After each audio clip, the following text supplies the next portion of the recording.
നമ്മിൽ ഓരോരുത്തരെക്കുറിച്ചുമുള്ള ദൈവത്തിൻ്റെ പദ്ധതികൾ അത്ഭുതകരമാണ്.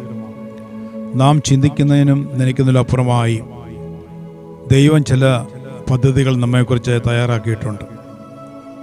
കാലാകാലങ്ങളിൽ അത് ഓരോരുത്തർക്കും വെളിപ്പെട്ടു വരുമ്പോൾ ദൈവം നമ്മെക്കുറിച്ച് ഉദ്ദേശിക്കുന്ന ഉദ്ദേശം എത്ര വലുതെന്ന് ചിന്തിച്ച് നാം അമ്പരന്ന് പോകും. ചരിത്രത്തിലേക്ക് നോക്കിയാൽ അങ്ങനെയുള്ള ചില വ്യക്തികളെ കാണുവാൻ കഴിയും.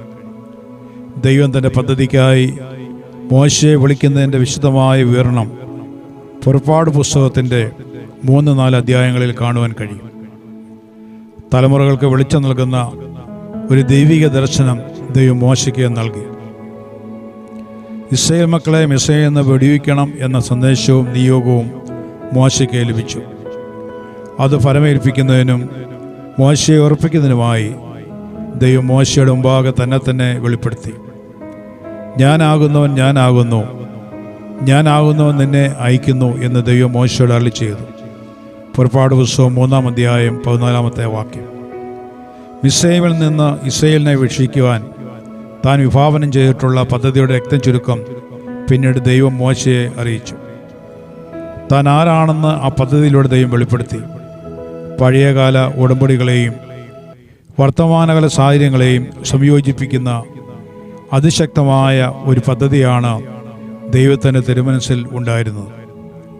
നിലവിളിക്കുന്ന ഒരുപറ്റം ജനത്തിനു വേണ്ടി അവിടുന്ന് പ്രവർത്തിച്ചു തുടങ്ങിയാണെന്ന അതിശക്തമായ ആശയം ദൈവത്തിൻ്റെ വാക്കുകളിൽ നിറഞ്ഞു നിൽക്കുന്നതായി ഇവിടെ നമുക്ക് കാണുവാൻ കഴിയും.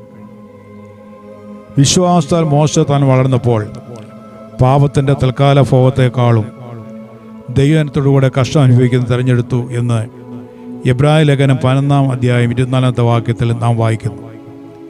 മിസ്രയീമിൻ്റെ അടിമത്തിൽ കിടന്ന് നിലവിളിച്ച ജനത്തെ വിടിയിക്കാൻ ഒരു നേതാവാക്കി ദൈവം മോശയെ രൂപാന്തരപ്പെടുത്തി.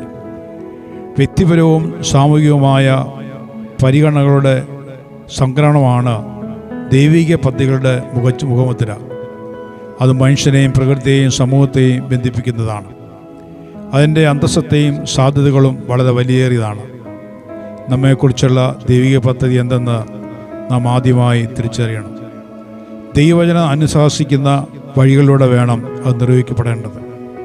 പരിശുദ്ധാത്മാവിന്റെ ശബ്ദം കേൾക്കുവാൻ വ്യഗ്രതയുള്ളവരായി നാം മാറണം. ദൈവിക പദ്ധതികളുടെ പ്രകൃതവും സ്വഭാവവും നാം തിരിച്ചറിയണം. അപൂർണവും അഭക്തവുമായ ആശയങ്ങളും ഊഹാഭോഗങ്ങളും നൽകിത്തരുന്നതിനല്ല നമ്മുടെ ദൈവം.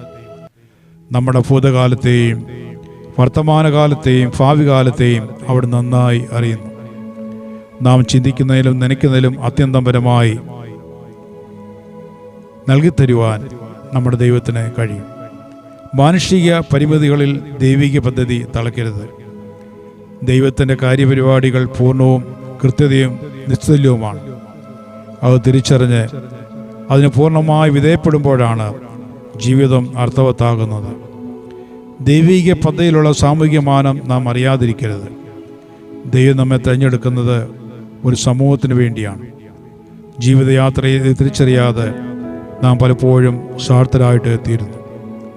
സ്വാർത്ഥത ആശയക്കുഴപ്പത്തെ ജനിപ്പിക്കുന്നു. ആശയക്കുഴപ്പങ്ങൾ ആഴമേറിയ മുറിവുകൾ വ്യക്തികൾക്കും സമൂഹത്തിനും ഉണ്ടാക്കുന്നു. ദൈവത്തിൻ്റെ പദ്ധതികൾ അത്ഭുതകരമാണ്. വിക്കനായ മോശയെയും ബാലനായ ജോസഫിനെയും ആട്ടിടനായ ദാവീദിനെയും മുക്കുവരായ ശിഷ്യന്മാരെയും വലിയ ദൈത്വമേൽപ്പിച്ച ദൈവം ഈ കാലഘട്ടത്തിലും പലരെയും ദൈവരാജ്യ പദ്ധതിയിൽ വലിയ കാര്യങ്ങൾക്കായിട്ട് ഉപയോഗിച്ചിട്ടുണ്ട്. ദൈവിക പദ്ധതി നിറവേറുവാൻ ദൈവത്തിന് നമ്മയും ആവശ്യമുണ്ട്. നാം ദൈവഹിതം തിരിച്ചറിയുമ്പോൾ ഉപകരണം കൊണ്ട് നൽപ്പെടുന്ന കാര്യങ്ങൾ ചെയ്യുന്ന ദൈവം നമ്മളിലൂടെയും മുൻകാര്യങ്ങൾ ചെയ്തെടുക്കും.